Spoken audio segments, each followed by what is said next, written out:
ভারত আবার ইতিহাস করে তুলল কিভাবে, চলুন জানা যাক। তথ্য যখন অস্ত্র, জ্ঞান তখন শক্তি। ভারতীয় মহাকাশচারী হিসেবে দ্বিতীয় এবং প্রথম ISS অর্থাৎ ইন্টারন্যাশনাল স্পেস স্টেশনেতে যাওয়া প্রথম ব্যক্তি হলেন শুভ্রাংশু শুক্লা। 3রা এপ্রিল রাকেশ শর্মা যান মহাকাশে মাধ্যাকর্ষণ শক্তির গবেষণা করার জন্য।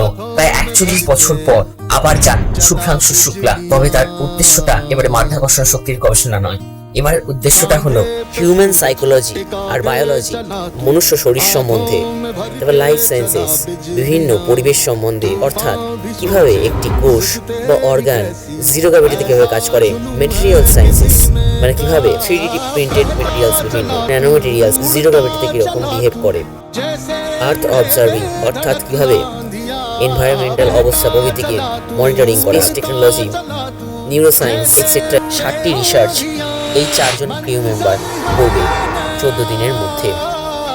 এই মিশনে SpaceX এর ফ্যালকন 9 নামক রকেটে করে প্রথম উৎক্ষেপ করা হয়। মিশনটি লিফটঅফ বা launch complex 39A Kennedy space centre থেকে হওয়ার কথা ছিল 11 জুন, কিন্তু কিছু লিকুইড অক্সিজেনের লিকেজ হওয়ার কারণে এই মিশনটি পিছিয়ে যায়।